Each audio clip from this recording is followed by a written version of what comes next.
তাদেরকে গুপ্ত সংগঠন কেন বলা হয়? আচ্ছা, তো গুপ্ত সংগঠন বলা হয় যে আজকে যে আমরা গোপনে এই প্রোগ্রামটা করছি, সাংবাদিকরা গোপনে এখানে রেকর্ড করছে এবং গোপনে গোপনে এটা প্রচার করা হবে আর গোপনে গোপনে আমরা এটা দেখব, এজন্য মূলত শিবিরকে গুপ্ত সংগঠন।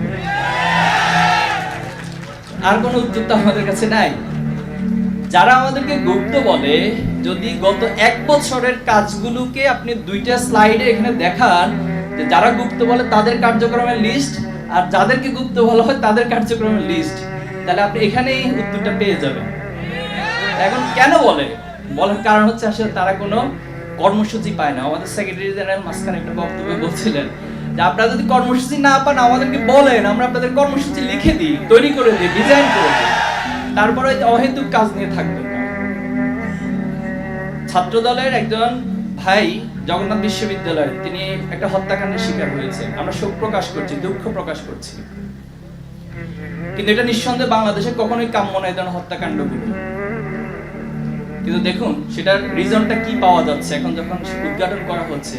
এটা প্রেম ঘটিত, নারী ঘটিত একটি বিষয়, অথচ এটা নিয়ে প্রত্যেকটা ক্যাম্পাসে ক্যাম্পাসে ওনারা মিছিল করেছেন এবং ওনাদের পক্ষ থেকে, ওনাদের হায়ার অথরিটি থেকে শুরুতে লেখা হয়েছে যে তাকে রক কেটে হত্যা করা হয়েছে। তার মানে ইন্ডিকেশনটা কোন দিকে দেয়া হচ্ছে?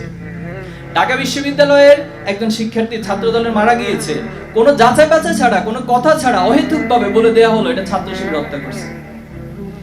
আর ছাত্রদলের কেন্দ্রীয় সভাপতি তো মিডিয়ার সামনে সরাসরি প্রকাশ্যে বলেছেন, যখন একটা প্রশ্ন করা হলো যে ভাই এটা কি বলবো, বলছে শিবিরের উপর দায় দিয়ে দাও। এই হলো বাংলাদেশের রাজনীতি। আমরা এই রাজনীতিগুলোর একেবারে পরিসমাপ্তি চাই। আমরা চাই যে প্রত্যেকেই তার নিজস্ব এজেন্ডা নিয়ে, নিজস্ব কার্যক্রম নিয়ে শিক্ষার্থীদের কাছে তুলে ধরুক। আমাদেরকে বলা হয় যে আপনারা ওয়েলফেয়ার পলিটিক্স কেন করেন? তো ওয়েলফেয়ারই তো রাজনীতির মূল কথা। আপনি পলিটিক্স তো করবেনই হচ্ছে মানুষের কল্যাণের জন্য। আপনি ছাত্র রাজনীতি করবেন, ছাত্রদের কোনো কল্যাণ করবেন না, তাহলে এটা কিসের রাজনীতি? রাজনীতি কি শুধুমাত্র আমার পকেটে টাকা ভারী করার জন্য, চাঁদাবাজি করার জন্য, আমি টেন্ডারবাজি করবো এটার জন্য রাজনীতি? রাজনীতি মানেই তো হচ্ছে ছাত্রদের কল্যাণে আপনি কাজ করবেন। সেই কল্যাণের জন্য অর্থ প্রয়োজন। আপনি অর্থ রাষ্ট্রের যে সিস্টেম রয়েছে, প্রশাসনিক সিস্টেম রয়েছে, সেটা ছাত্রদের কাছে তুলে দেন, যার হকদার তার কাছে তুলে দেন। আপনি অ্যালামনাই থেকে সেখান থেকে কালেক্ট করেন। কিন্তু আমরা তো আমাদের এই ওয়েলফেয়ার পলিটিক্সের জন্য কারো কাছে চাঁদাবাজি করতে যাই নাই, কারো কাছ থেকে অন্যায়ভাবে টাকা তুলে এনে তো কাউকে দেই নাই।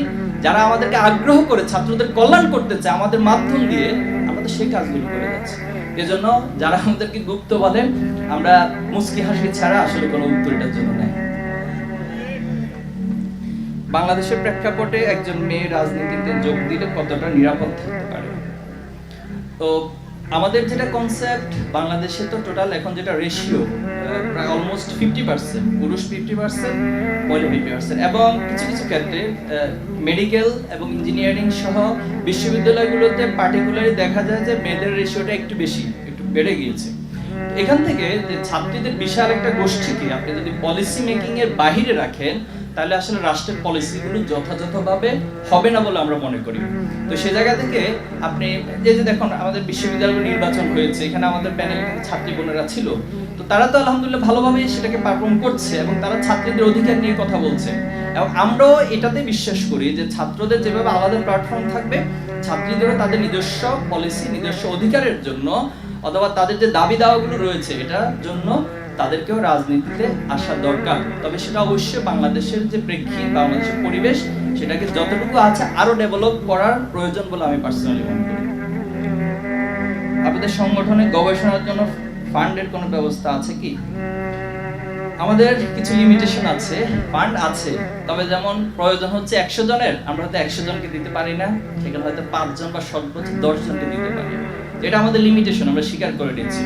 বাট বাংলাদেশের রাষ্ট্রীয় জায়গা থেকে, সরকারের জায়গা থেকে যদি উদ্যোগ নেওয়া হয়, তাহলে গবেষণার এই ফান্ডকে অনেক বেশি বাড়বে। এখানে খুবই দুঃখজনক একটি বিষয় হলো, উচ্চশিক্ষা বলতে আসলে যা বোঝায়, বাংলাদেশে আসলে আদৌ সেটার কোনো অ্যাপ্লিকেশন আছে কিনা, এটা নিয়ে অনেক বড় বড় প্রশ্ন তোলার সুযোগ আছে।